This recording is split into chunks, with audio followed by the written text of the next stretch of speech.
Michelle Rasmussen fra Executive Intelligence Review Executive Intelligence Review from Washington.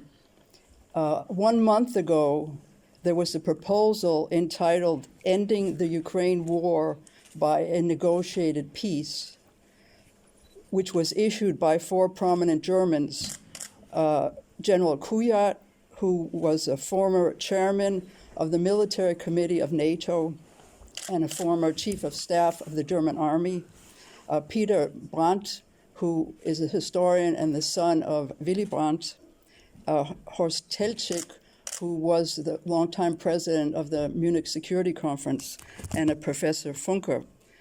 And the proposal warns that we have come to a crucial point after the Ukrainian offensive has not made significant advances, that either there is a dangerous escalation pitting Russia and NATO in more direct conflict, which could even lead to nuclear war, or that we move towards ending the war in 3 phases: a UN-organized ceasefire and pullback, negotiations to determine the status of the eastern regions, and a neutral Ukraine, and a new security architecture for Europe. Our editor, Helge Zeppler-Rouge, has proposed a wide discussion of this proposal, which we printed in our magazine this week. So my question is to all of the 3 of you, do you think that there will be the possibility for the NATO Parliamentary Assembly to discuss a road to a negotiated settlement before, as the authors say, it is too late? Maybe I will start, and I would like to say that here in Copenhagen we will again make crystal clear and unwavering support for Ukraine for as long it takes for Ukraine to prevail, but not only to prevail but also to win. And our commitment to hold Russia and its accomplices accountable for their horrific crimes is also our aim. We put in our resolutions already adopted in the previous sessions, and we will discuss what we can do more to support Ukraine. And last year we established a special fund for Ukrainian democracy.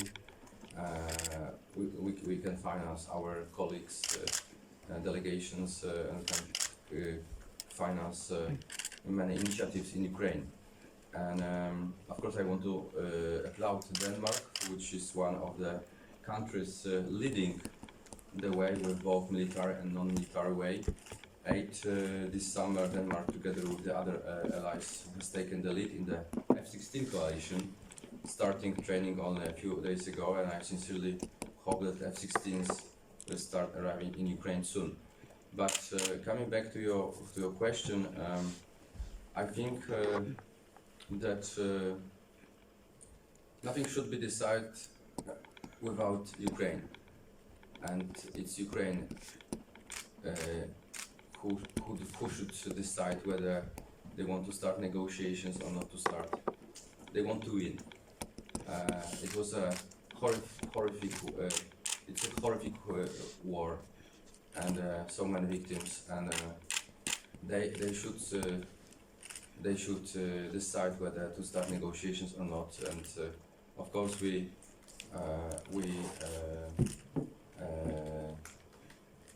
recognize all of these letters, statements, but it's the decision of the Ukrainian people to negotiate peace talks. Thank you. Would you like to add something? I just agree with Mr. Sherber that it's not for us to decide how and when Ukraine should negotiate with Russia. It's up to Ukraine. I understand the best intentions behind the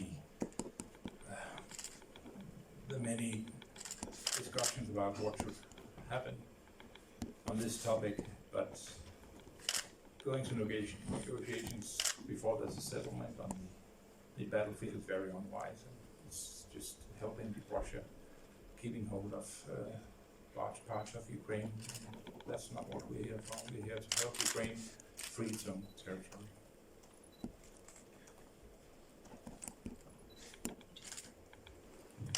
Mrs. Roxander, please. Thank you. Just to let you know, I think the acting president mentioned it, but we'll have a Ukrainian delegation present here as well. We have 7 members of parliament coming from Ukraine, as the president mentioned, that have been engaged in the assembly throughout the war.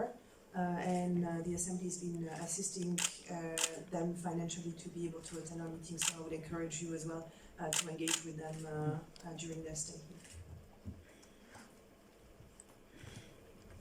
Michelle Rasmussen, do you want to ask a second question, or can we move on to another one? I can ask a short question. Okay. The Ukrainian people have been suffering so much. Is there any discussion about the possibility of that the negotiations could be a way to end the suffering if there is a willingness on both parts, on the part of both Ukraine and the Western supporters of Ukraine and on Russia, to say, we have come to a point, as they say in their statement, neither side, they conclude that neither side can win. And therefore, something else has to be put on the agenda to stop the suffering of especially the people in Ukraine. Is there a limit to the suffering where we say, now we have to do something else? We have to take a different strategy than continuing the escalation.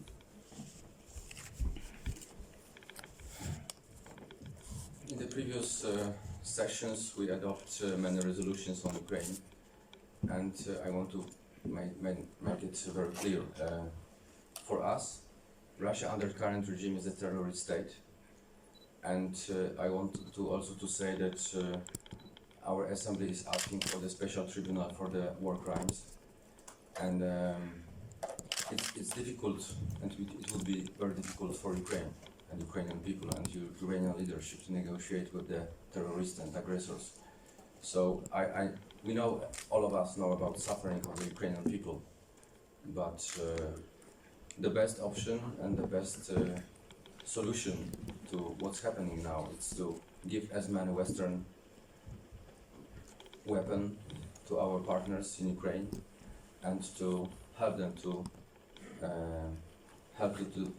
defend and to try to win as soon as possible. Thank you. Thank you very much.